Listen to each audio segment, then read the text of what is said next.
Wa biha biyunal Qur'an, wa biha biyunal Qur'an, wa biha biyunal Qur'an.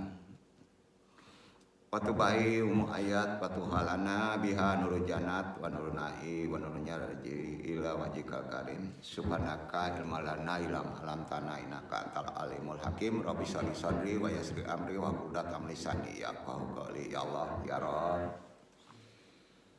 lapangkan untukku dadaku, mudahkanlah untukku urusanku, uraikan simpul pengikat lisanku, baik pentaklim maupun yang ditaklimi, agar mereka bisa memahami perkataan ini. Amin amin ya rabbal alamin.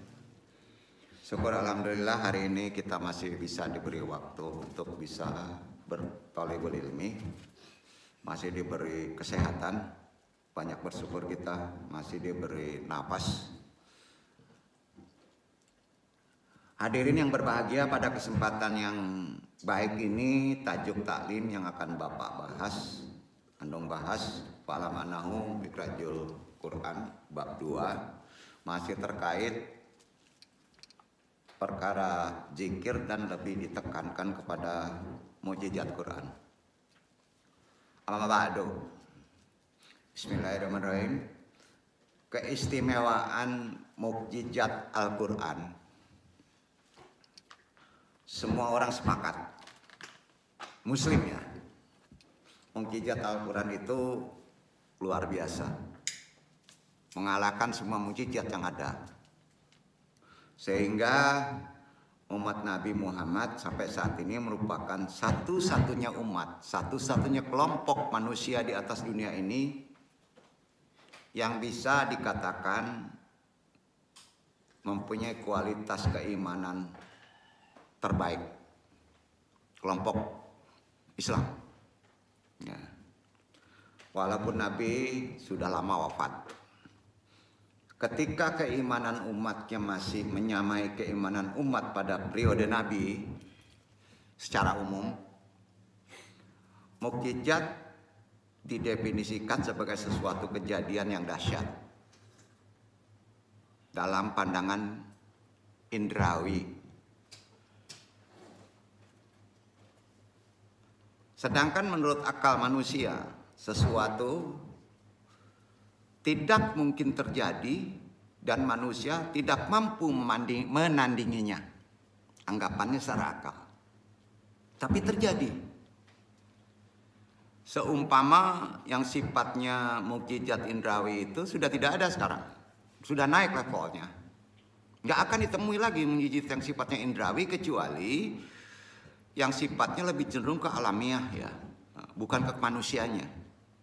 Seperti tongkat Nabi Musa yang membelah lautan ya. Nggak ada lagi ya, nggak ada ya.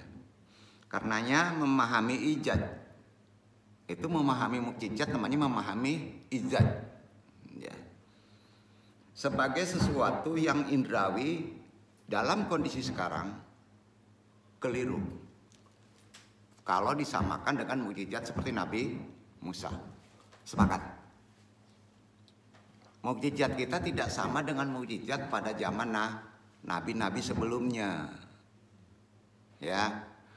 Wah, mukjizat Al-Quran nih. Sekali cium bisa ketemu uang. Wah, ini kacau ini. Bukan begitu. Ya.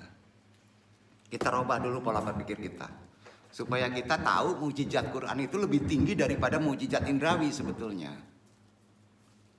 Ya. Sangat keliru orang memahami mukjizat Al-Quran itu sekarang.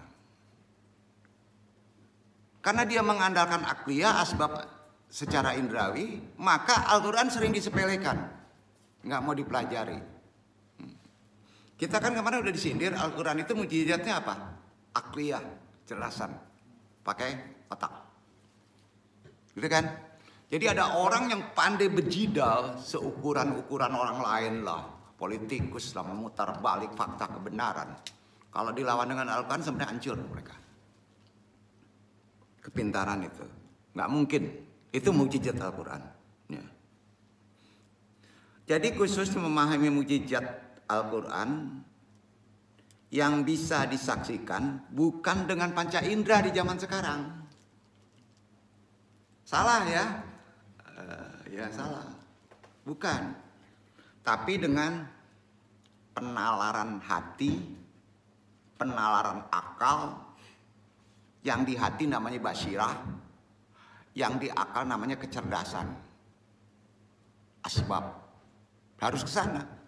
Harus digabung tuh. Nah. Demikian pula memahami mukjizat sebagai sesuatu yang tidak biasa. Lil adat. Itu tidak bisa ditandingi juga. Perlu diluruskan nih sama dong ya. Al-Quran itu diturunkan untuk menjaga logika agama loh. Sepakat? Supaya jangan kebablasan. Jadi boleh antum menerangkan hal ini. Logika antum kebablasan. Baca Quran enggak? Al-Quran itu untuk menjaga logika manusia yang sering kebablasan. Betul kan? Nah, menjaga logika agama. Itulah yang disebut al-hujjatul walaqatu illa yaumi qiyamah. Kata Nabi begitu. Quran itu al-hujjatul balaqatu ila yaumil qiyamah. Artinya argumentasi yang pasti sampai hari kiamat. Al-Quran argumentasinya. Bukan hukum-hukum apa kecerdasan filsafat, tidak. Teori filsafat, teori psikologi, tidak. Kalau kita ngerti kecerdasan Quran itu kita ikuti. Makanya di sini anu ngajarin gimana sih kecerdasan nubuah. Kecerdasan Nabi itu, kecerdasan nubuah itu harus dipraktikkan sekarang. Karena kita umat Nabi akhir zaman kan. Bukan kecerdasan indrawi. Jadi korelasinya, kalau kita mendalami tasawuf tanpa mendalami Quran bisa kebablasan nggak? Bisa, karena tasawuf sering diteorikan tergabung dengan hukum asbab. Padahal tasawuf itu basyirah, harus dikaitkan dengan akliyah. Ya, itu. Al-hujjatul balaqatu ila yaumil qiyamah, argumentasi Al-Quran itu pasti sampai hari kiamat. Pegang aja, nggak bisa dikalahkan. Maka mukjizat Al-Quran ini mengawal umat Nabi Muhammad pola berpikirnya sampai yaumil qiyamah. Kesalahan berpikir karena antum nggak mendalami Quran dan tidak baca Quran gitu aja. Terdoktrin karena begitu. Pasti nggak mendalami Al-Quran dan tidak membaca Quran. Atau jangan-jangan nggak bisa baca Quran. Ya, salah berpikir kita. Nah, alangkah makanya hukumnya wajib. Kalau intelektual hukum filsafat tinggi, Al-Quran juga harus mengimbangi, dinaikkan lagi gitu. Karena itu yang mengawalnya. Ya, nah, sesungguhnya alam dunia ini ya, tempat berpijak seluruh makhluk di bumi, di muka bumi. Tempat berpijak kita di muka bumi ini merupakan salah satu tanda kemahabesaran Allah. Ini di Quran ditunjuki secara logika ya. Makhluk-makhluk yang menyebar di berbagai belahan alam, termasuk gunung-gunung yang menjulang ke langit, samudra yang luas, yang melimpah, daratan yang terhampar luas. Semua itu merupakan bentuk wujudnya adanya Allah. Itu terkait dengan kajian awal, Sirul Asrar. Nah, majharnya. Ya. Manusia adalah salah satu dari makhluk yang diciptakan khusus oleh Allah dengan keistimewaan tersendiri. Yang bisa memahami konsep kecerdasan nubuah, kenabian, kecerdasan Allah pada kitabnya. Hanya manusia. Malaikat terbatas. Jin terbatas, maka dijadikan khalifah. Ya. Dibandingkan dengan makhluk Allah lainnya, Allah telah menundukkan alam untuk siapa? Untuk kita manusia. Ya. Sehingga mereka mudah dalam menjalankan kehidupan. Dan Allah juga menganugerahkan kepada sebagian manusia, sebagian nih, berupa kekuatan berpikir sehingga mampu menyingkap segala sesuatu yang belum diketahui sebelumnya. Merupakan sesuatu yang wajar zaman sekarang, memang wajar kalau diandung jika manusia merasa kagum dengan peristiwa alam yang aneh.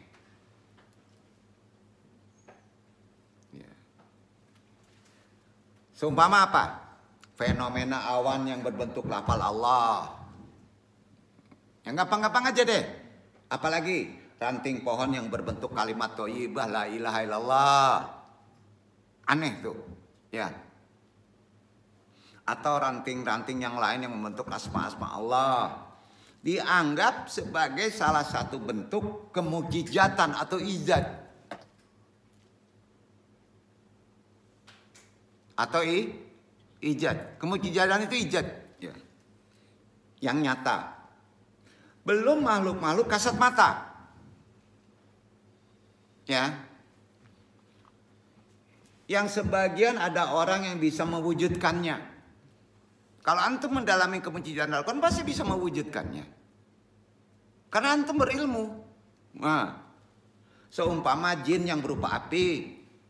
Secara bahasa lokal bisa saja di Minangkabau sering disebut tubuh api. Iya kan? Nah, itu semua bukti. Bukan main-main itu, bukti loh. Antum gak akan ketemu, Tuhan tahu karena antum on. Nggak mampu. Ya, ini gimana ngaji nih? Benar, makanya dalami Quran dulu, diilmui dulu Quran. Ya, maka bisa mewujudkannya, bisa melihat. Ya, karena mereka juga takut loh. Asmanya sudah diwujudkan di badannya menjadi manusia Quran yang berjalan. Insya Allah, ya. Kita nggak ada ketimbul sesuatu yang aneh. Itu kan bukti yang nyata adanya dari pengalaman-pengalaman orang dulu dalam rangka tarbiyah. Turbo api seperti jalan api. Itu pengalaman orang dulu, bukti tarbiyah, ada pendidikan itu. Ya, bukan malah dianggap nakut-nakutin. Jadi metode itu siapa yang suruh? Anu yang suruh kok. Benar itu metode, bukan main-main. Coba antum sendiri deh, pingsan antum tuh. Jangan mau jadi kambing hitamnya tuh. Nah, nanti dijadiin kambing hitam pingsan antum. Ya, jadi ini karena ada jemaah yang menyebut nggak bisa dinakut-nakutin, saya murid andung katanya. Ini gimana nih? Karena dia tidak baca maksud itu adalah metode.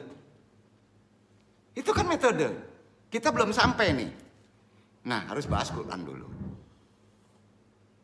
Antum ingin bukti, dalamin Quran. Ayat-ayat sifatnya yang tersembunyi, yang turun di Makkiyah. Maka antum bisa yang disebut rileks, santai, berkomunikasi dengan makhluk yang kasat mata. Dengan hati aja bisa kok. Ilham bisa kebaca, banyak. Winara sadurunge weruh katanya. Tahu sebelum bertindak, itu konsepnya bukan meramal. Bukan ditunjuki sama kepekaan makhluk lain yang berbeda kepekaannya dengan kita. Ada tarbiyah. Itu rangkanya tarbiyah. Makanya metodenya kadang-kadang aneh-aneh kalau ditorekot. Ya. Wali-wali Songo dulu aneh-aneh itu metodenya tuh. Ya, aneh-aneh. Ya. Yang penting kalau zaman sekarang jangan tinggalkan waktu sholat aja. Itu aja. Jadi cara berpikir antum, ini jangan nakut-nakutin dong katanya. Ternyata masih egois. Belum sampai maksudnya, kan gitu. Ini bukan membela dalam konsep ini. Ada orang yang peka loh melihat seperti itu bukan show. Dia akan tajam betul ada atau tidaknya secara konsep Quran, itu gimana? Ya, berarti kan metode itu. Samain Abah. Jadi aneh. Ya, bukan memaksakan pembenaran dia enggak. Sebelum paham maksud, jangan mudah komen. Sepakat? Tuh, ya. Jadi berdasarkan konsep ijaz, konsep mukjizat, menurut ulama klasik, ulama dulu, mukjizat bisa diartikan sebagai sesuatu yang lil adat, luar biasa, di luar kemampuan dan bukti akal manusia. Jadi sebagai bukti kenabian itu, sebagai bukti keahlian seorang wali, ilhamnya itu, sultannya itu, bukan mukjizatnya. Ya, nah seperti Nabi Musa kita sudah ceritakan tadi, yang diberi mukjizat berupa tongkat yang dapat membelah lautan, menghidupkan orang mati. Sebagai mukjizat pada Nabi Isa, ya itu diabadikan di Quran. Nah, apakah antum mengimani? Kan gitu. Dengan pola berpikir akliah sekarang, ya mukjizat Nabi Muhammad yang dapat membelah bulan dan terbukti secara angkasawan. Orang lain yang di luar Islam menjelaskan betul kata Quran, terbelah bulan itu. Nah, makanya betul umat sekarang kalau imannya kuat berarti mendalami Quran. Nah, betul kan? Nah, ada orang-orang guru yang mempunyai metode tertentu untuk mendalami seseorang dari bukti nyata makhluk halus itu ada. Ya harus pakai metode. Iya kan? Nah, jadi hal ini secara tidak langsung tolong jangan mempersempit pemahaman terhadap konsep ijaz. Khususnya ijaz Al-Quran. Karena kalau tidak ada penuntun guru memahami kemukjizatan Quran di konsep yang kuat asbab susah.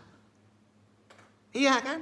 Nah, sesungguhnya mukjizat terbesar Al-Quran itu apa coba? Yang diwahyukan Allah kepada Nabi Muhammad. Yang bisa mengalahkan mukjizat sebelumnya, termasuk tongkat. Melalui malaikat Jibril untuk seluruh umat manusia, untuk kita itu. Al-Quran kan salah satu mukjizat yang diberikan kepada Nabi Muhammad pada masa kejayaan ilmu pengetahuan. Pas naik ilmu pengetahuan pada masa Nabi, diturunkan dikalahkan sama orang yang budayanya bukan dari kelompok seperti Yunani, kecerdasan otaknya. Dari orang yang umi. Betul kan? Di sana mulai timbul kecerdasan Quran itu. Timbullah ahli bedah, ahli astronomi. Karena dasarnya mendalami Quran. Duh. Ya kemudian mukjizat yang diberikan Nabi Muhammad pada masa kejayaan ilmu pengetahuan, makanya datangnya takut kebablasan. Nah, berbentuk apa namanya? Kata Rasulullah mukjizat akliyah. Itu dia. Paling tinggi dari tongkat. Dari apapun juga sebelum Nabi. Mukjizat akliyah itu. Karena dulu tidak menggunakan ini. Ya. Padahal manusia ada ini. Jadi kalau antum membereskan pola berpikir ya Al-Quran. Karena Al-Quran itu sendiri kata Nabi adalah mukjizat akliyah. Setuju? Iyalah. Dan bersifat apa? Sifatnya rasional. Bagi seseorang yang dianggap oleh awam muslim dianggap itu aneh, bagi orang yang mendalami Quran itu adalah tidak aneh dan bisa dibuktikan. Jadi kalau antum ingin mempunyai kesaktian, kesultanan dalam perkara metafisik, jangan bertapa. Jangan ngaji aneh-aneh, betul kan? Apal aja Quran, udah selesai itu. Iya. Lu Jin, sini, beliin rokok, bisa itu. Kayak gitu. Betul. Nggak percaya nih, ya udahlah. Repot. Jangan nakut-nakutin, bukan ke situ maksudnya. Bukan. Ya, jin itu dasarnya api kan? Di sini ada api enggak? Nah, tanya. Hisi namanya. Tidak terlihat. Kalau antum kalam aduannya dihidupkan dengan Quran, akan terlihat nggak apinya? Nah, jangan on. Dalami Quran. Karena nyawanya di situ. Apa apapun juga. Manusia itu pencipta. Tapi ngasih nyawanya nggak ada. Padahal Allah nunjukin nyawanya Quran. Iya nggak? Betul kan? Kalau urusan pengen dapat kerja kecil karena nggak hafal Quran. Jomblo kecil. Ya. Kok gini ya ngajinya ya? Enggak, bukan motivasi. Kenyataan hudan. Diberi mukjizat sama Allah, kita nggak bisa pakainya kan? Itu gunanya taklim. Karena itu mukjizat akliyah. Bersifat rasional yang mampu berdialog dengan akal manusia dan makhluk-makhluk yang tidak terlihat tapi punya akal dan nafsu. Bisa dialog. Sungguh, ini benar. Di dalam Quran, Allah telah menjelaskan pelajaran tentang berbagai peristiwa baik yang telah terjadi, sedang terjadi, bahkan yang akan terjadi. Ada nggak di Quran? Masalah akan hari kiamat, tanda-tandanya gini-gini dijelasin kan? Belum terjadi. Yang sekarang sedang terjadi juga ada di Quran. Yang sudah terjadi sejarah juga ada di Quran. Lengkap nggak? Keluarin kitab filsafat karangan hantu belau itu. Bisa nggak menjabarkan yang akan ke depan? Ngaco tuh. Bener kan? Kita mengimani itu kan? Itu buktinya mukjizatnya. Karenanya berbicara tentang ijaz Al-Quran atau kemukjizatan Al-Quran, jangan dikomen di debat dulu kalau belum paham keilmuannya. Titik. Di sini nggak ada, di langit yang ada.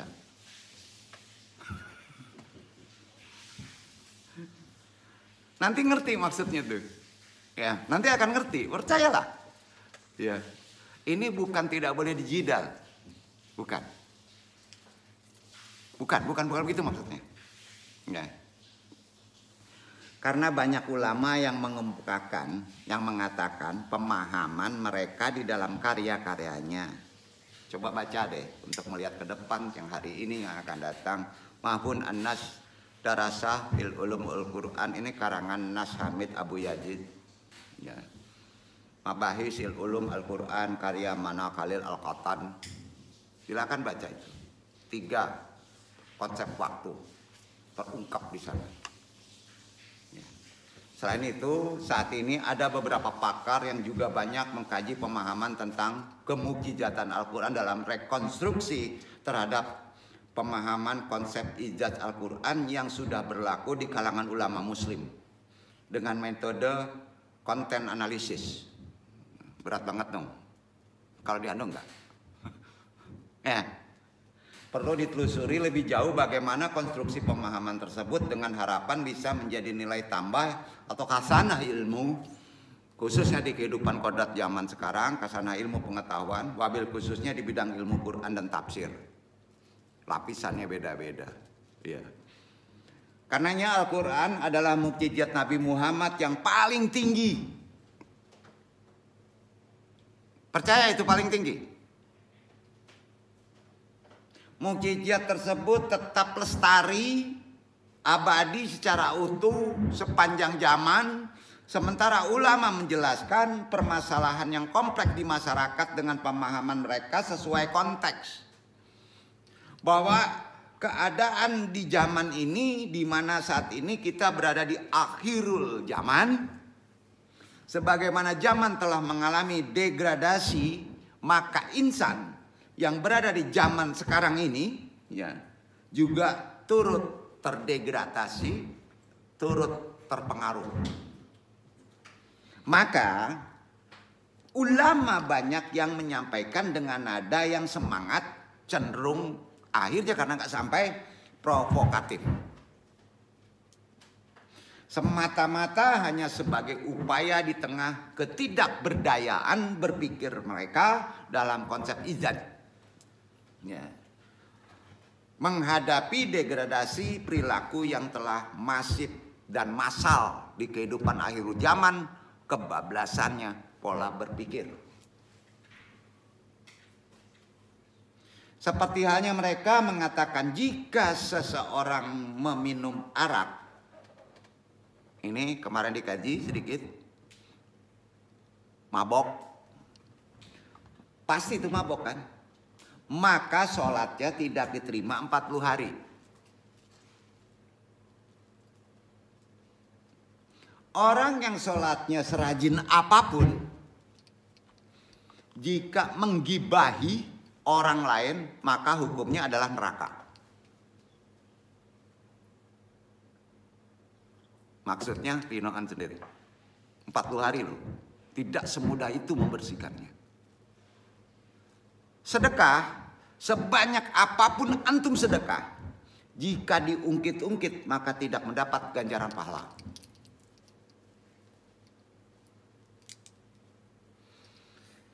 Sebagaimana juga kita ketahui bersama, memahami kondisi masyarakat saat ini, kita harus cerdas nih. Menghadapi ketidakberdayaan mereka, menghadapi kerusakan zaman, maka masyarakat melakukan upaya pencegahan, memberikan upaya terhadap kerusakan yang telah terjadi kan. Masyarakat akan berpikir bahwa ketentuan efek jera, deterrent effects, diharapkan dapat menciptakan tatanan sosial masyarakat yang lebih tertib. Kan ke sana larinya. Gak pusing gak nih?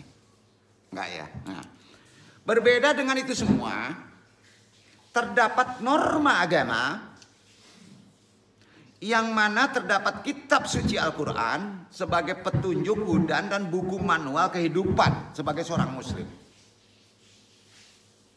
Norma agama cenderung netral. Netral. Sekali lagi tunjukin netral. Menyentuh sisi nurani manusia seseorang. Jadi sesungguhnya yang namanya Al-Quran adalah mukjizat, ijaz. Jadi Al-Quran berlaku sepanjang zaman. Keberlakuan Al-Quran selalu dapat menghadapi tantangan zaman. Tantangan apapun masalahnya. Bahwa bahasa Al-Quran lebih mengenal, lebih mudah, akan lebih netral.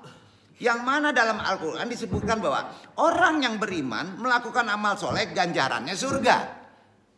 Kan gitu. Itu petunjuk Quran. Kalau antum mengimani Quran, maka ganjarannya selesai semua urusan. Sepakat? Kan gitu.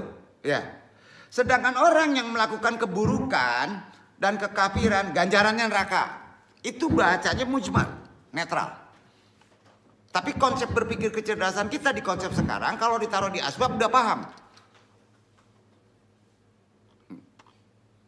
Dalam Al-Quran disebutkan, barang siapa yang mengerjakan amal soleh, baik laki-laki maupun perempuan dalam keadaan beriman, iman sama Quran, iman Allah ada, iman jin ada yang mengganggu, nafs ada.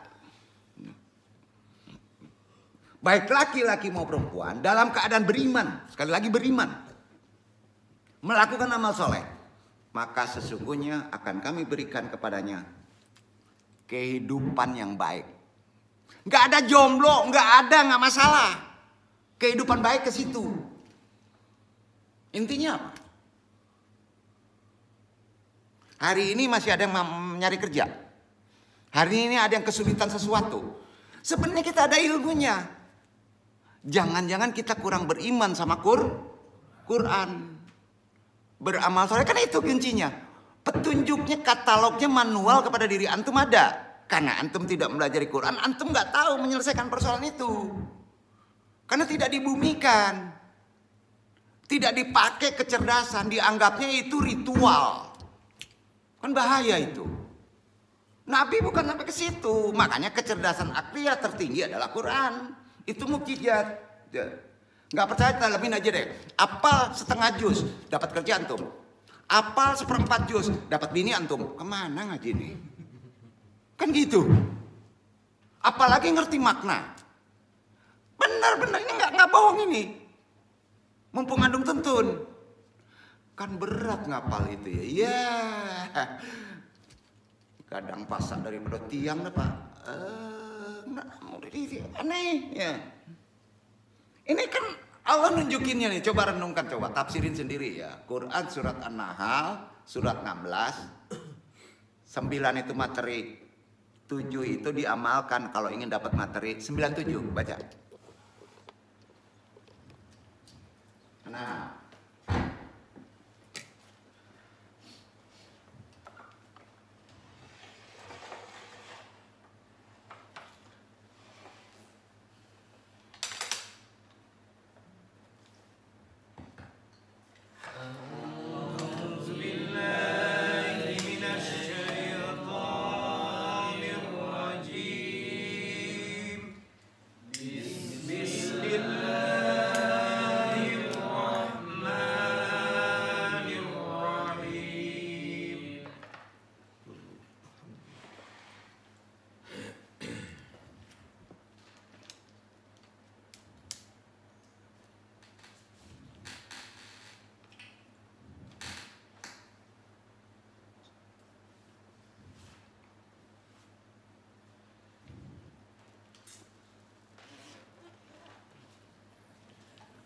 من عمل صالحا من ذكر أو أنثى وهو مؤمن فلنحيينه حياة طيبة ولنجزينهم أجرهم بأحسن ما كانوا يعملون. Barang siapa yang mengerjakan amal soleh, baik laki-laki maupun perempuan dalam keadaan beriman, maka sesungguhnya akan kami berikan kepadanya kehidupan yang baik. Dan sesungguhnya akan kami beri balasan kepada mereka dengan pahala yang lebih baik dari apa yang mereka kerjakan.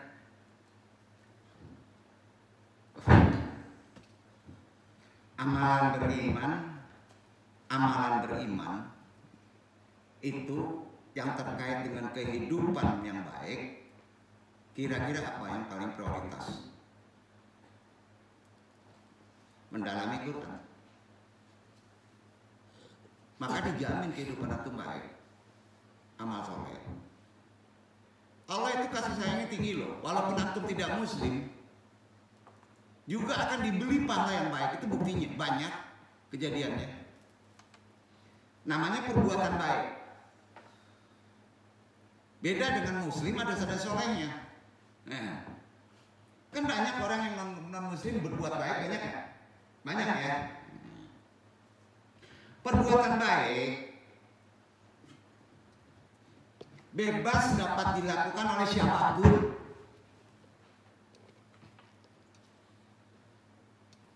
Ini jangan salah prediksi. Masa perbuatan baik harus orang muslim yang sholatnya rajin. Jadi berbuat baik pencoleng juga boleh, betul kan? Yang nggak sholat juga boleh berbuat baik, boleh kan? Boleh. Tidak dibatasi ajaran Islam. Berbuat baik tidak khusus orang-orang muslim aja. Perbuatan baik hanya bisa dilakukan oleh orang yang baik, tidak.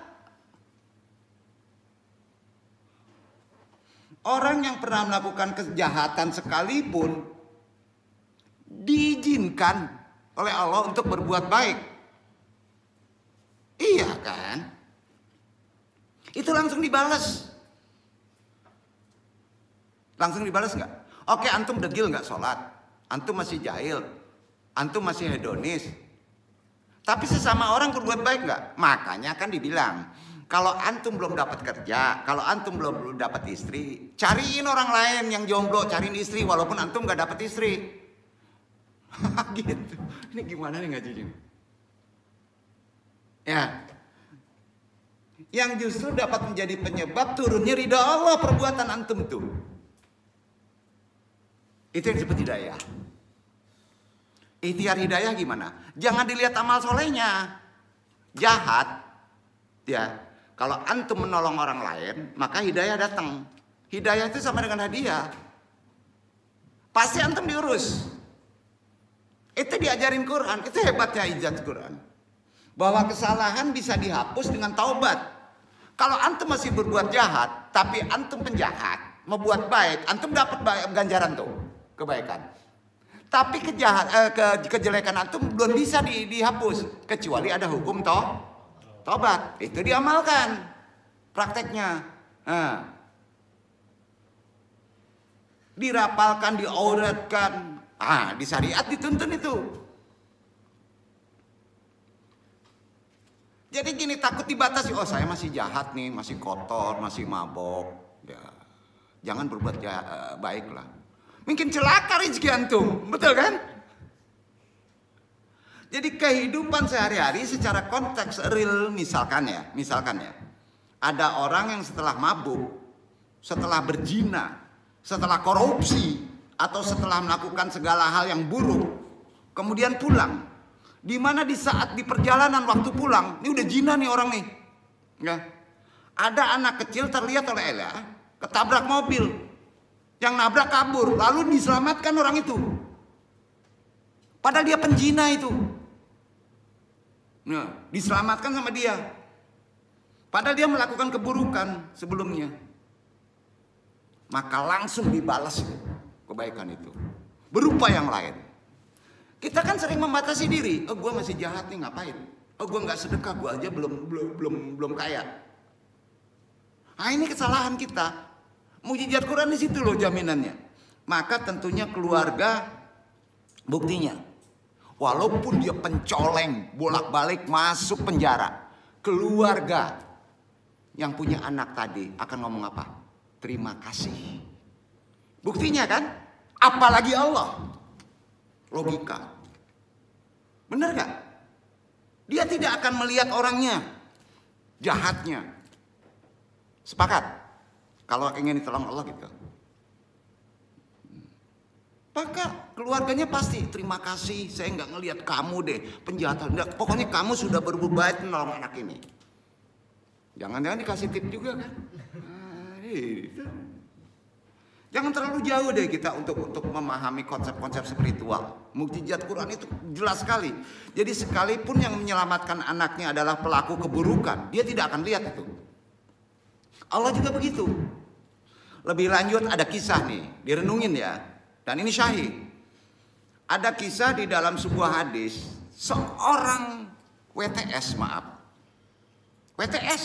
wanita malam,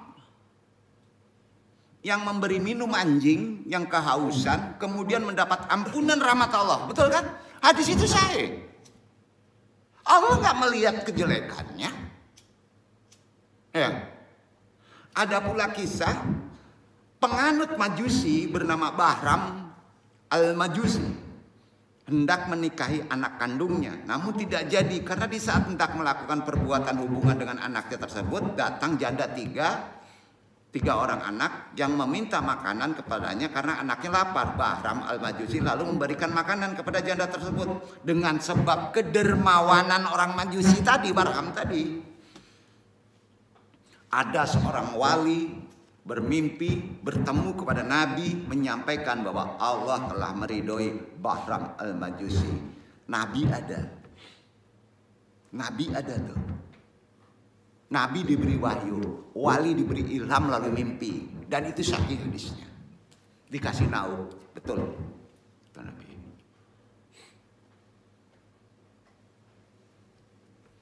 Bukan ngecilin Nabi nih, enggak. Maka turunlah rahmat. Jadi kedermawanan Bahram al-Majusi, kelembutan hati WTS tadi telah menjadi sebab turunnya pertolongan Allah, rahmat Allah. Walaupun sekecil apapun juga, kasih sayang dan ridha Allah di situ turun, hidayah. Jadi setiap kita semua manusia memiliki kesalahan. Kita memiliki kesalahan, ya, nggak maksum. Sebab manusia adalah tempatnya salah dan lupa. Kesalahan yang telah ada disebabkan pengaruh kerusakan zaman seperti sekarang. Ya. Namun selalu ada kesempatan untuk bisa berubah dan berbenah selama hayat di kandung badan. Semua sisi bisa dijadikan pertolongan kebaikan untuk tangan antum. Tidak perlu dengan uang. empati doa saja antum masih pelit. Ini yang berbahaya. Ya. Selama napas belum sampai ke kerongkongan dan selama matahari belum terbit dari barat, sekalipun kita pelaku keburukan, tetap aja berbuat baik deh. Siapa tahu rahmat Allah ada. Sulit kita zaman sekarang itu, sulit Pak. Terkurung oleh dajjal, riba aja gimana? Terkurung gak kita? Iya kan? Makanya berbuat baik aja deh. Ya. Penting bagi kita di kehidupan kodrat zamannya sekarang melakukan perbuatan yang menjadi penyebab turunnya ridha Allah. Penting. Sekali lagi penting. Hari ini ada sen. 60 orang masih kekurangan makan. Hari ini. Yang duduk nih diam-diam minta. Sudah ada 2 juta. 2 juta Pak. Hanya dalam tempo memberitahu. Kita tidak membutuhkan konsep yang besar. Tidak. Tidak. Bantulah seperti itu. Bantu. Kalau segala persoalan antum ingin ditolong, lebih bagus diam-diam. Bukan nggak membantu. Antum tahu itu. Diam-diam. Nggak perlu arahin ke sini. Nah, nanti antum promosi pula. Bukan. Takut ada fitnah. Di yang luar tuh banyak. Ya.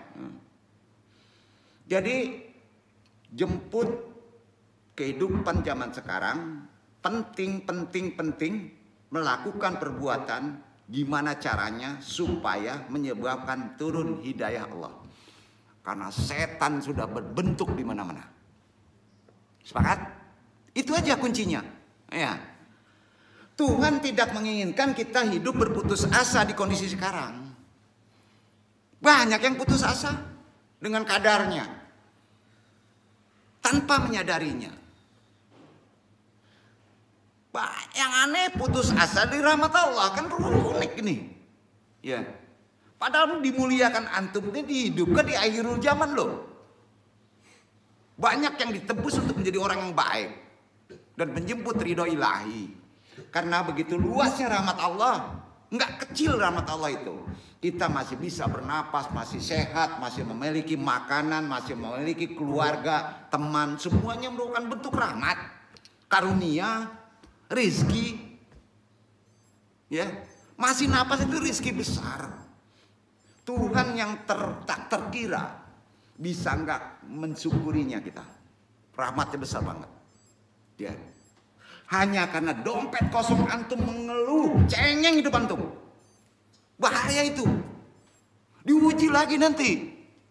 Iya kan?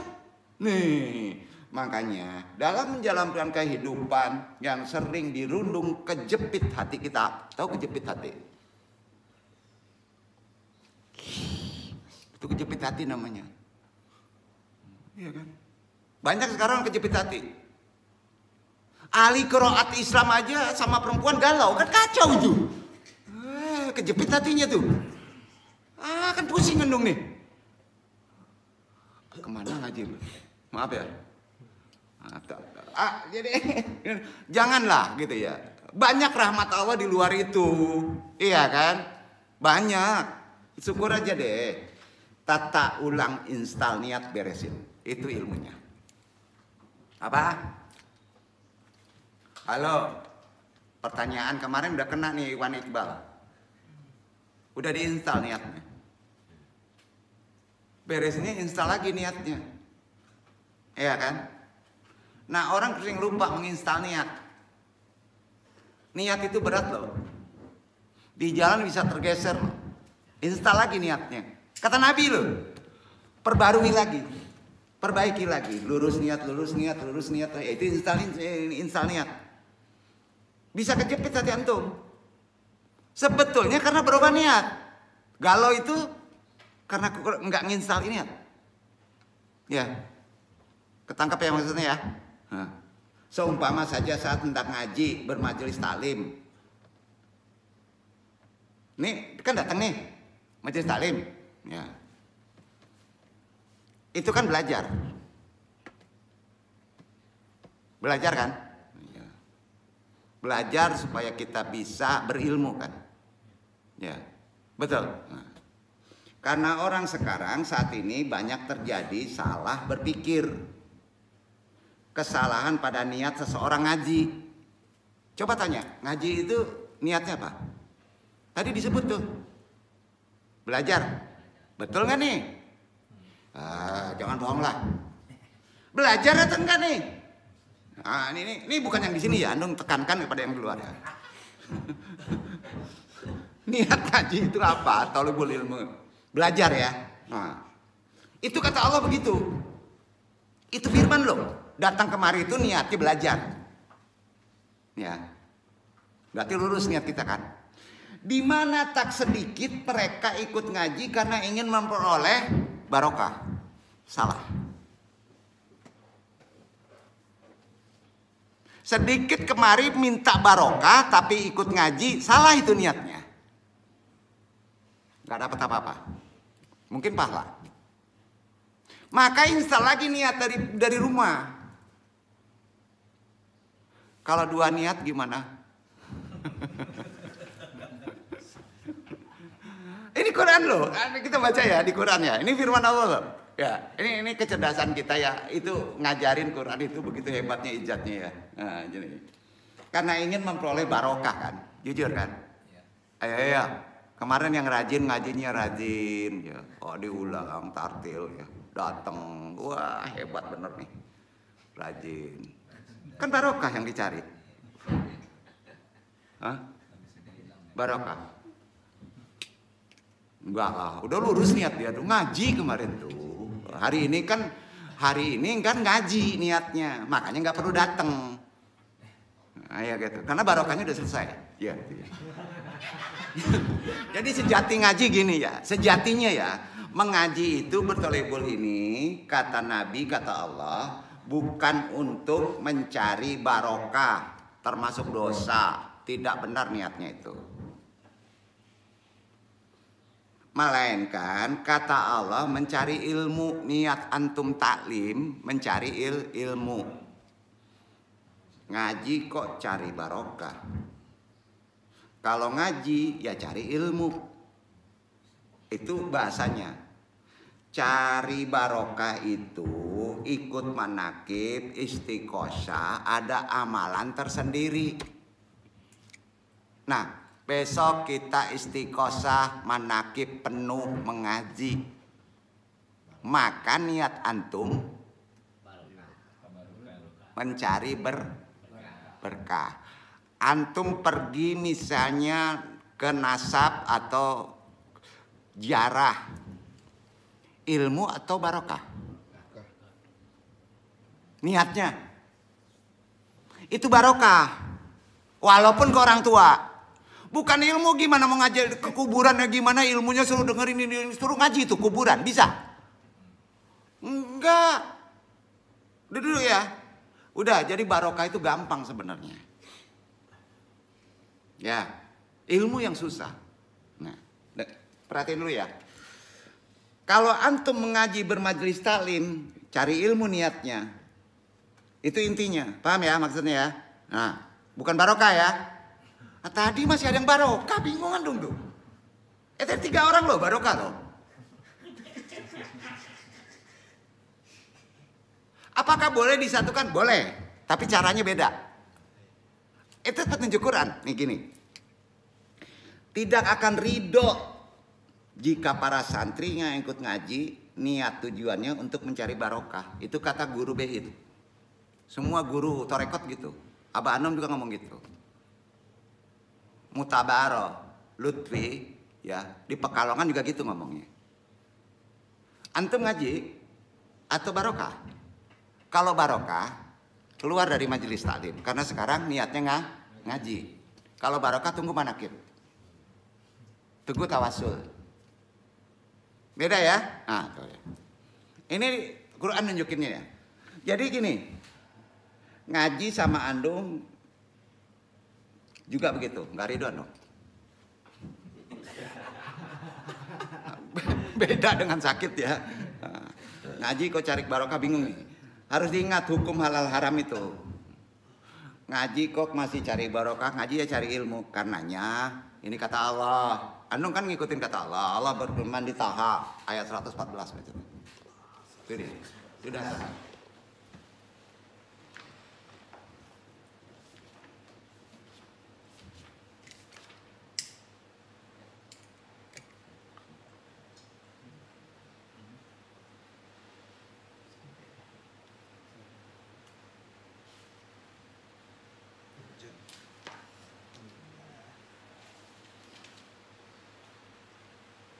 فتعالى الله الملك الحق ولا تعجل بالقرآن من قبل أن يقضى إليك وحيه وقل رب زدني علما.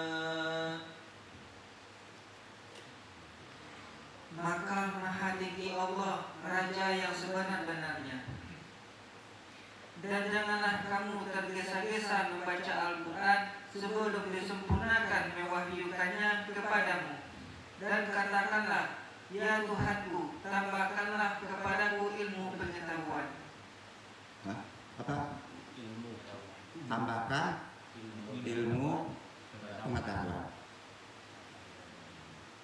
Di ayat tadi kan sudah dijelaskan, Robi jidni ilma. Setuju nggak tuh?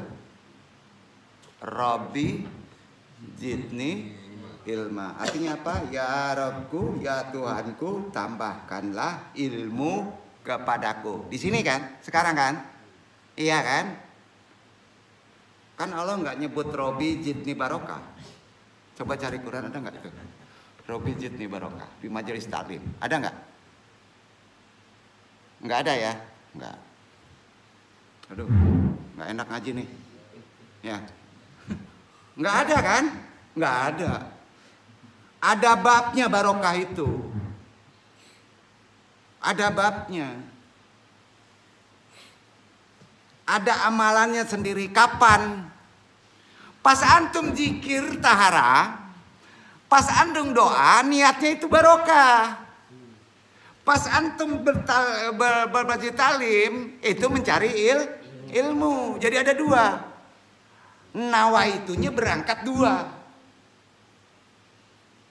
Selalu dua di sini. Karena tahu banyak yang butuh. Kok kemana nih? Ya. Jadi, gini. Ada babnya tersendiri barokah ya. Nawaitunya. Ya. Dalam mencari barokah, dalam menyelesaikan masalah. Tapi yang namanya masalah, itu kan perlu barokah. Problema perlu barokah untuk bisa menyelesaikan masalah itu. Tidak akan selesai kalau tidak diilmui barokah itu. Jadi mana dulu? Talim dulu atau barokah dulu? Nggak akan bisa barokah dapat kalau tidak diilmui barokah itu. Kalau antum sudah berilmui dengan talim, barokah nggak perlu diminta, nongol sendiri. Itu Quran. Nah jadi tambah repot ya, ruwet banget sih hidup kita ini. Mana yang prioritas nggak tahu. Nah pertanyaan ya, gini, gampangnya, zikir dulu, ikhtiar dulu. Diilmui. Ada saatnya zikir didulukan, ada saatnya ikhtiar didulukan. Anak mau ketabrak nih sama tronton, kita di pinggir jalan bisa ngehawainya, berdoa dulu, matilah anak itu. Iya nggak? Tolong dulu, ikhtiar dulu, baru berdoa, betul kan? Itu diilmui barokah juga gitu. Ilmui dulu barokahnya. Mana dulu ayam sama telur, pusing kan? Ada yang nyebut telur dulu. Gimana telurnya dari ayam? Iya. Ah coba dong kita. Mana duluan, telur atau ayam atau telur? Itu bawa pulang aja lah. Makanya berilmu dulu baru keren. Berilmu dulu baru barokah mengikut. Walaupun antum nggak niatin. Bahaya barokah dulu, ilmu tidak. Makanya taklid. Kasih sayang Allah aja, itu tawakal. Nah, ya. Itu sebabnya orang yang hidup zaman sekarang, kebenaran saja masih bisa diperdebatkan. Dong cerdaskan sedikit. Kebenaran itu zaman sekarang itu diperdebatkan, kalau dulu enggak. Kalau benar, benar. Ini yang buat kesel kita nih. Apalagi menyangkut masalah batil. Udah debatnya panjang. Yang benar aja didebatkan kok. Karena kita nggak ngerti konsep Quran itu mentoknya kemana. Ini benar, ini batil, jelas. Para imam masjid, ya, ada pertanyaan sedikit. Imam masjid dan guru ngaji seperti andong, guru zikir atau guru apa aja, digaji, dikasih upah, boleh nggak? Jawabnya gimana? Guru ngaji, imam masjid lah. Kalau dikasih gaji, dikasih upah, boleh nggak hukumnya? Fikih. Bagi kelompok yang menganut paham ikhlas, orang tasawuf, maka mereka tidak setuju. Sepakat? Itu jawabannya. Nggak setuju. Nggak boleh digaji. Itu kelompok ikhlas. Alasannya supaya para imam agar tetap ikhlas. Tidak waktu mimpin imam Allahu Akbar, gaji gua berapa ya? Paham ya? Sementara kalau digaji nanti dikhawatirkan akan mengurangi keikhlasan, kan gitu. Ini terjadi waktu zaman Rasulullah, dikasih selendang waktu sholat. Sahabat, malah mikirnya selendang gak kusuk antum, kata Nabi. Gitu. Namun berbeda dengan pandangan kelompok yang menganut, ini takut nih, paham realistis. Orang filsafat realistis banget ya, asbab berarti. Pahamnya realistis. Apakah antum paham realistis? Nah, real. Wah, streaming feed, ini real. No editing gitu. Wah, itu realistis. Ya. Enggak ikhlas ya. Enggak paham ikhlas ya. Paham realistis. Ya.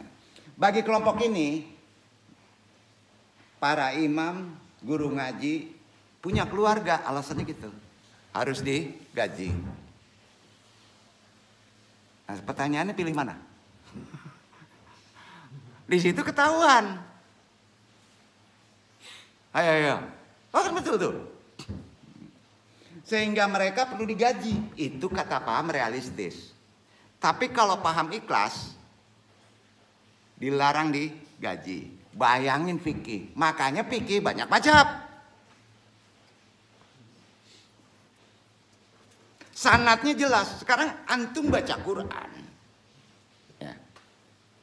Sanat antum kemana? Kalau nggak belajar di ulama, antum baca Quran bisa salah baca qul huwallahu ahad. Harus sampai sanatnya itu. Nung jelasin ya, gini. Jadi itu ada dua versi tadi, paham realistis, paham ikhlas. Dia ada keluarga sehingga mereka perlu digaji. Sebaliknya kalau tidak digaji kasihan kan? Mereka waktunya habis untuk biaya ini, betul kan? Bener juga kan dua-duanya tuh? Iya kan? Nah, karenanya menurut hukum Allah, mukjizatnya. Di sini Al-Quran ngejawab. Lanjutkan. Ijaz larinya.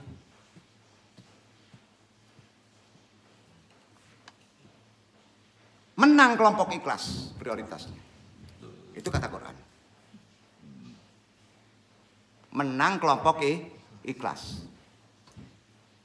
Tidak dilarang digaji. Duduk gak?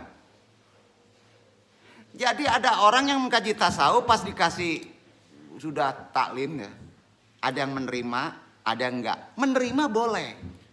Tapi kalau menggerutu kacau itu. Hilang itu. Gitu artinya. Ya silakan pilih. Kenapa kelompok Ikhlas menang?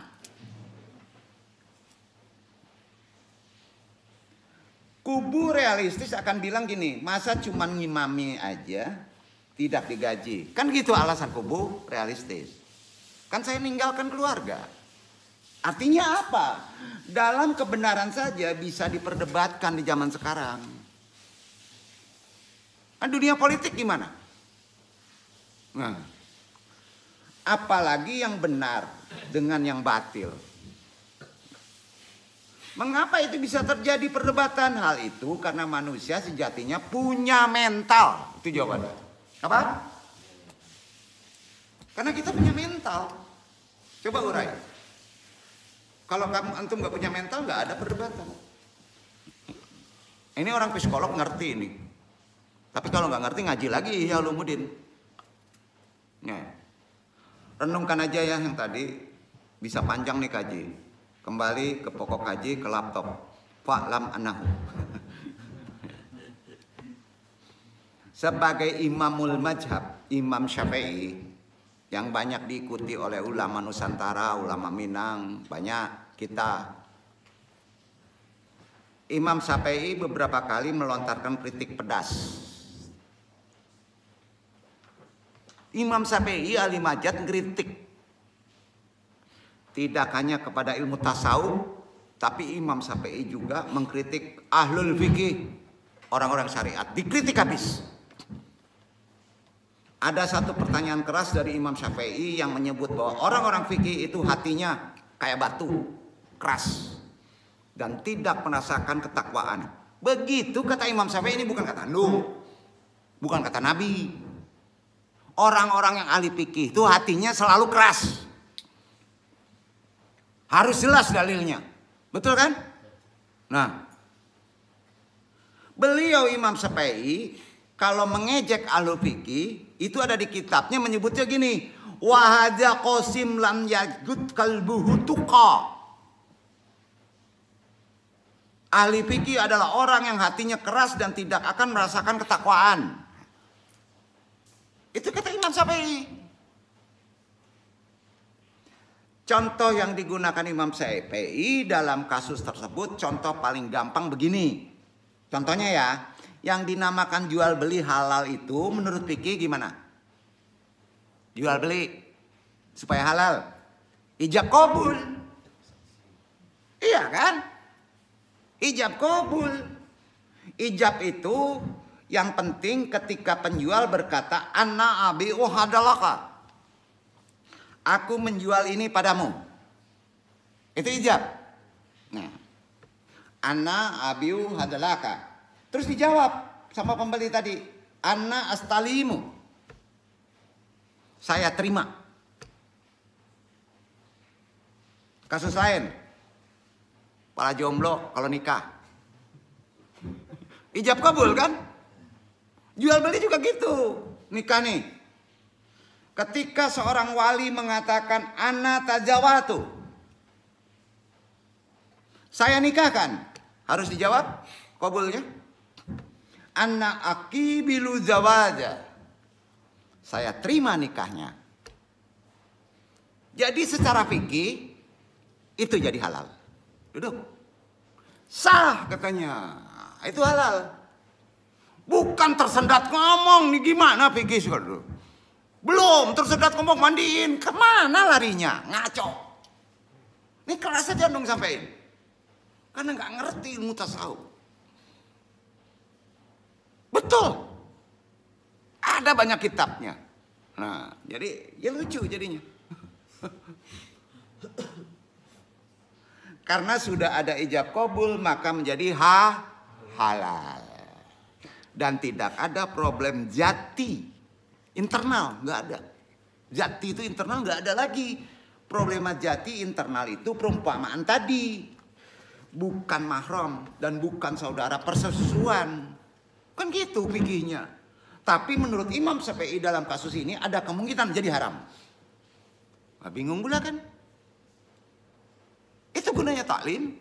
Nah, sebetulnya ada sisa fikih yang tidak terungkap.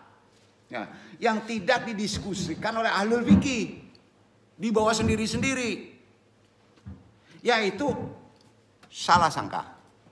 Apa namanya? Salah sangka. Dia menyangka bahwa kamu punya prospek, ternyata tidak sama sekali. Itu juga bisa jadi haram. Bingung. Nih, perhatiin ya. Sebab walinya setuju, itu karena tertipu.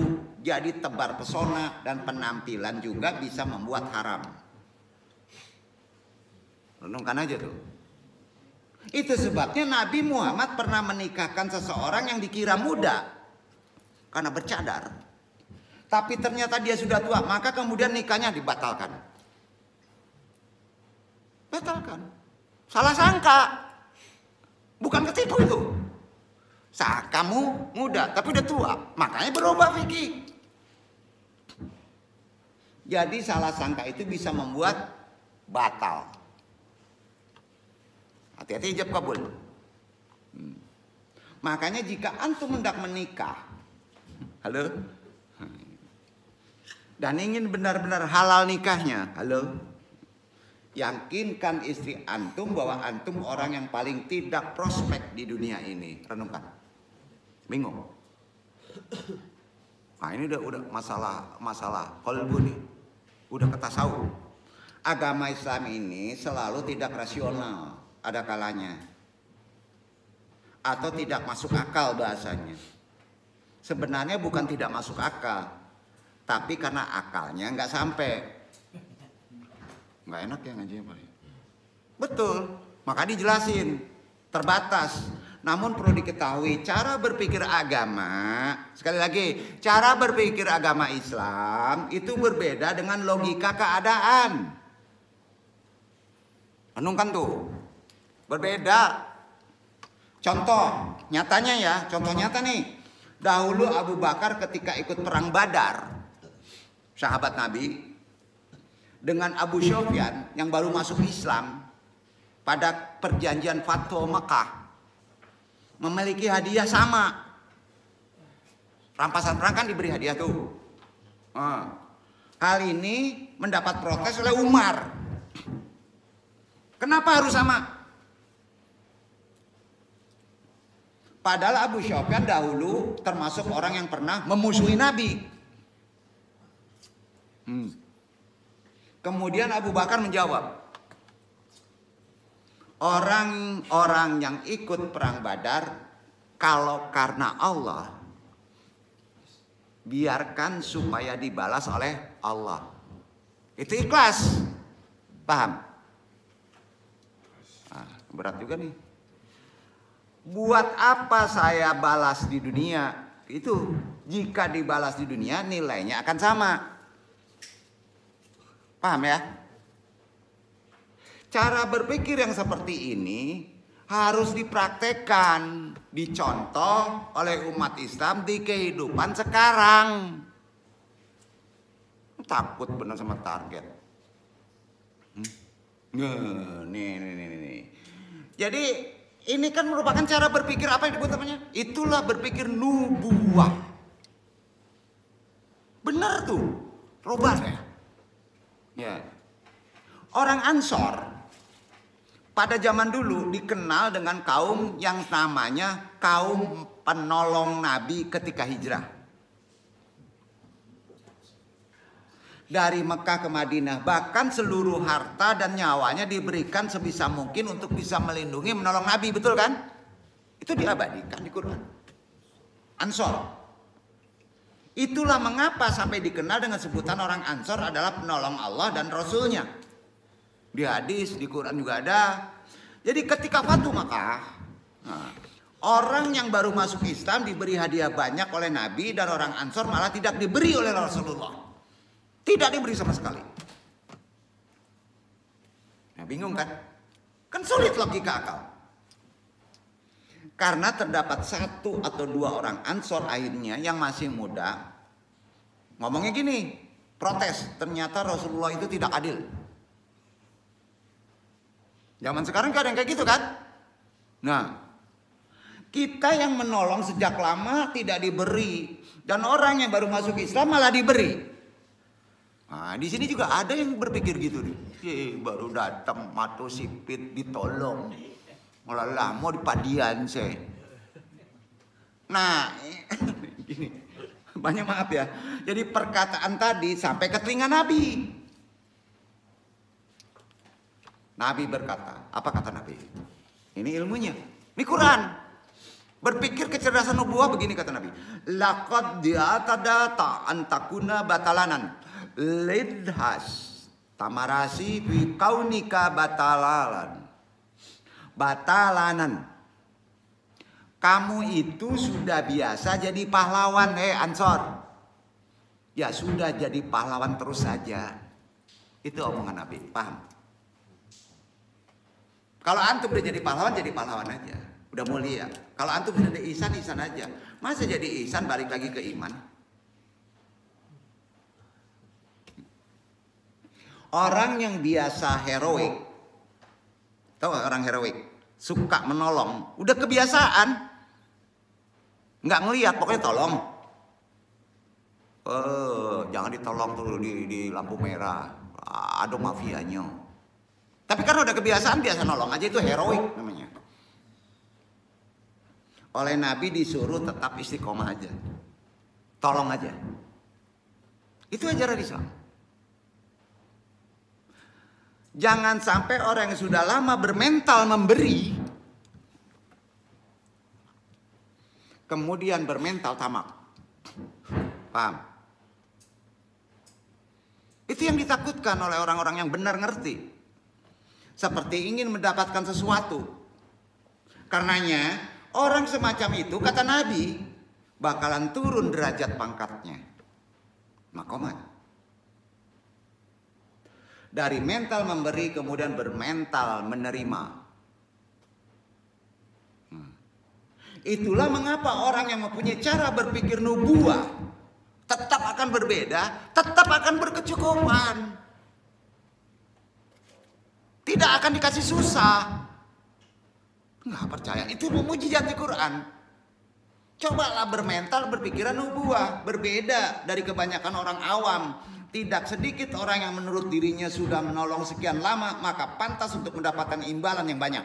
Justru itulah yang dinamakan tamak sebenarnya. Jangan sekali-kali saya udah nolong banyak, pantas saya mendapat pertolongan yang banyak. Itu nggak boleh pola berpikir kayak begitu. Itu nggak berpikir naik, tidak nubuah. Itu yang sebenarnya tamak kata Nabi. Duduk. Ini penting disampaikan. Nah, jadi justru itulah yang dinamakan dengan sikap tamak. Artinya gitu. Awah lah nyumbang ratusan juta kok panti asuhan. Wajar ambo ditolong Allah harus lebih dari 10 kali lipat. Itu yang sebenarnya tamak. Nggak boleh berpikir begitu. Spiritual, nubuah pola berpikirnya. Memang jika berpikir seperti itu rasanya agama Islam ini tidak masuk di akal atau logika kan? Karena ada hukum keseimbangan. Berbeda halnya, kalau antum berpikir secara Islam, maka pasti menganggap agama Islam ini ketika berbuat baik dan sebagainya pasti dibalas oleh Allah. Betul? Walaupun tidak langsung dibalas di dunia. Allah kan mau milih. Yang kekal kapan sih? Ah, ini orang yang nggak mau. Pokoknya balas sekarang deh, walaupun nanti habis di akhirat. Ya, jadi kalau jomblo keterusan sampai mati ya nggak apa-apa, jangan-jangan dibalas sama bidadari di sana. Ya. Itu yang banyak nggak mau. Benar, banyak yang nggak mau. Dalam sebuah hadis diriwayatkan oleh Al-Imam Al-Bukhari sahih. Laqad wita jami'un anbiya fil madi ayatin azamat Allah ala sakti mujijatin. Wa hadhil mujijatu ja'alatin nas aladin as-saha fi zaman nabi mu'minin. Semua nabi dahulu diberikan tanda-tanda kebesaran Allah berupa mukjizat. Mukjizat itu kemudian membuat manusia di masa Nabi hidup menjadi beriman. Kemudian Rasulullah juga bersabda, an Abu Hurairah, an Rasulullah sallallahu alaihi wasallam qala, wa minal anbiya'i min nabiyyan illa qad uhitu minal ayati ma fitluhu amana alaihi basyaru. Wa inna ma kana alladhi autiyatu wahyanan auhallah illayya fa arju an akuna aktarahum tabi'an yauma kiamati. Artinya dari Abu Hurairah radhiyallahu anhu bahwasanya Rasulullah SAW bersabda, tidaklah dari setiap nabi melainkan dianugerahkan tanda-tanda kekuasaan Allah berupa mukjizat. Di mana mukjizat itu membuat orang-orang di masa itu beriman. Dan sesungguhnya mukjizatku adalah wahyu berupa Al-Quran yang diwahyukan Allah kepadaku. Maka aku berharap aku menjadi nabi yang paling banyak pengikutnya di hari kiamat. Nah, jadi lewat sabda ini Nabi Muhammad SAW ingin menegaskan kepada kita di umat akhirul zaman supaya merubah paradigma khususnya di masyarakat di masa itu, dan terbukti sampai saat ini bahwa mukjizat Nabi adalah Al-Quran paling besar. Maksudnya adalah apa yang terkandung dalam Al-Quran tentang berbagai macam informasi, baik tentang hari akhir hingga kisah-kisah masa lalu, kita sendiri pun sebenarnya tidak mampu melampauinya. Contohnya bagaimana? Sebagaimana Allah Subhanahu wa Ta'ala melalui firman-Nya menyadarkan kita untuk kembali beriman hanya dengan contoh seekor nyamuk. Kemarin udah bahas baudah nyamuk. Padahal dengan kesadaran kita diciptakannya nyamuk dan adanya nyamuk di lingkungan kita nyata terlihat, coba renungkan, mampu nggak membuat sama persis nyamuk itu secerdas-cerdas apapun. Kalau dikaitkan dengan hadis tadi, Ibnu Hajar Asqalani dalam kitabnya Al-Fath Bari berkata begini, Anal mujizatil madiyata karena dasyatan tusha hadubil absori karena kota solihan was asam musa wal mujizatul qur'ani ini tusha hadubil bisirati fayakunu man yatabiwil ajalana aktara li anna aladi yasudu bi aini rasi yan koridu bin koridu masalhidihi waladi yusahadihi aini aklibakan yusa hiduhu kuluman jabadal awal mutamaran. Artinya bahwa mukjizat terdahulu itu sifatnya indrawi,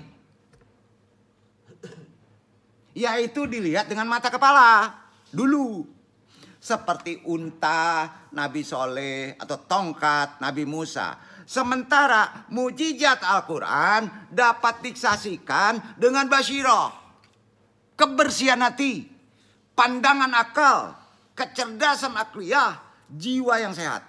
Maka mengikutinya dapat lebih banyak berkahnya daripada mengikuti yang sifatnya indrawi. Ini benar ini. Karena yang disaksikan dengan mata kepala akan hilang dengan hilangnya yang pernah menyaksikannya, benar kan? Iya kan? Sementara yang bisa disaksikan dengan akal, basirah, eksis terus sampai kiamat. Siapa saja terus menerus akan mendapatkannya. Betul? Itulah Quran. Maka lebih kuat mana Quran daripada tongkat Nabi Musa? Nah, di situ kita bisa memahaminya lebih benar. Karena tahu duduk kemujizatan itu. Ini penting untuk tegaskan karena di zaman Nabi, orang-orang yang belum beriman pada waktu itu mengeluarkan tawaran-tawaran, tawar-menawar. Misalnya seperti yang disebutkan dalam firman Allah. Surat Al-Isra ayat 90, 91, 92. Dibaca ikhwan. Ditawar-tawar kalau dulu iman itu.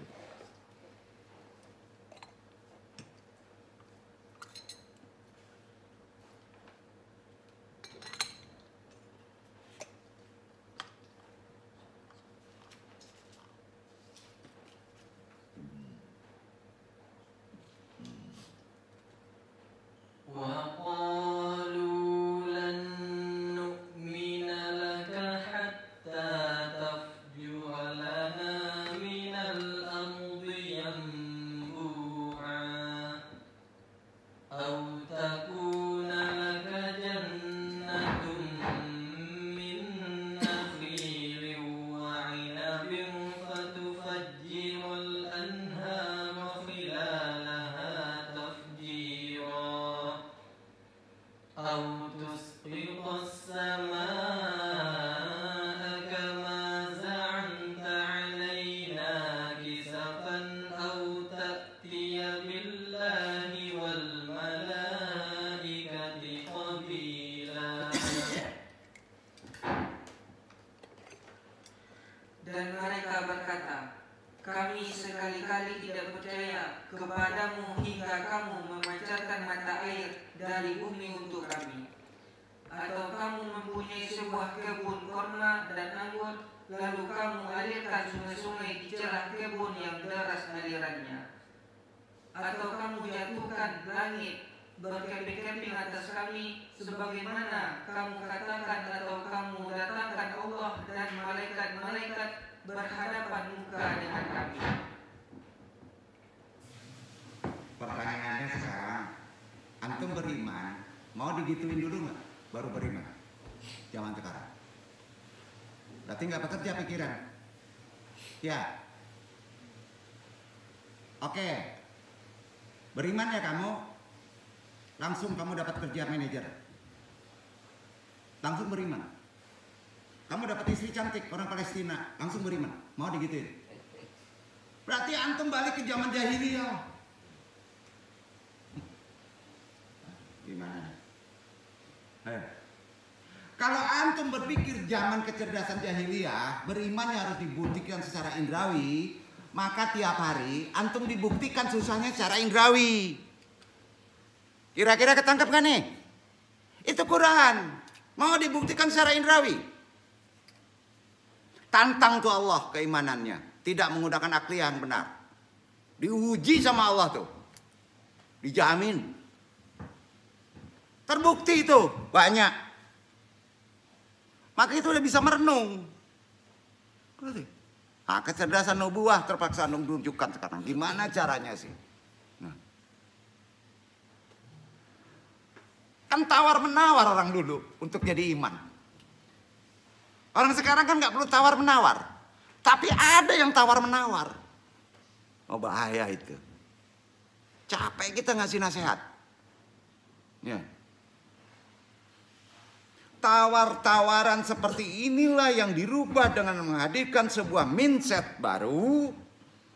Bahwa semua yang ada di alam semesta ini adalah tanda-tanda kekuasaan Allah. Misalnya, bagaimana kerbau, kabau tetap terjaga populasinya. Tidak perlu diajarkan. Nggak perlu kan kerbau diajarin. Berarti ada yang ngurus kan. Bagaimana berkembang biak. Ada yang ngajarin? Enggak. Tidak perlu diajarkan bagaimana dia makan. Masih banyak lagi. Bahwa bukti Allah itu ada mengatur kita. Nunjukin kita. Ya. Coba kecerdasan kita rubah. Kalau ini sudah kita pahami, maka barulah iman di sini menjadi tepat posisinya di kehidupan sekarang. Yaitu kesadaran bahwa Allah itu terhadap apa saja yang ada di alam semesta ini berkuasa di bawahnya. Dia semuanya. Ahato bikuli syai'in ilma. Jadi insya Allah besok kita bahas di bab 3 kemukjizatan Al-Quran lainnya ya, secara bahasa. Ini terkait mutolaah. Mau datang syukur nggak sudah. Ya. Di bahasa ini hati-hati di Quran sedikit sebelum Andung tutup. Kenapa perlu dibahas? Quran itu ada mukjizat bahasanya, tidak sama dengan bahasa Arab. Nah, sama kita ketahui bahasa Arab merupakan bahasa yang boleh dianggap diistimewakan, tapi beda dengan wahyu. Setelah bahasa-bahasa lain, kalau dirunut makomat yang mulia bukan Inggris, bukan Korea, bukan Cina, bukan Melayu, tapi Arab. Karena dipakai bahasa itu oleh bahasa wahyu. Dalam bahasa Arab, lafaz yang sama namun memiliki harokat yang berbeda. Betul kak? Akan bermakna berbeda pula. Itu mukjizatnya bahasa di Quran, khususnya bahasa Arab. Lafaz yang sama memiliki harokat yang berbeda akan bermakna berbeda pula. Terkadang di beberapa kondisi bisa menjadi kebalikannya. Kaidah tersebut bisa menjadi terbalik apabila tulisan dalam lafaznya berbeda. Justru memiliki makna dan kedudukan yang sama. Umpamanya madda. Bukan madda bahasa Minang ya, madda. Oh, iya. Memiliki dua fi'il amri, yaitu umdud dan imdad. Contoh yang sama, sa'ala. Juga memiliki dua fi'il amri, yaitu is al shal. Artinya bertanyalah. Yang kedua, fi'il tersebut tertulis dalam Al-Quran di lafaz sal bani Israil. Ya, Al-Baqarah ayat 211. Dan was'aluhum anil qaryati, Al-Araf ayat 163. Insya Allah besok akan bahas mukjizatnya apa dari bahasa itu. Nah, pas kita melapatkannya bergeser nanti. Apakah dia pakai bani ini atau bani ini? Tunggu tolak. Wabillahi taufiq hidayah, mudah-mudahan bermanfaat dan ada faedahnya. Ini bukan wawasan ya. Mengimani lagi, kuatnya iman bahwa petunjuk yang paling benar adalah Al-Quran. Wassalamualaikum warahmatullahi wabarakatuh.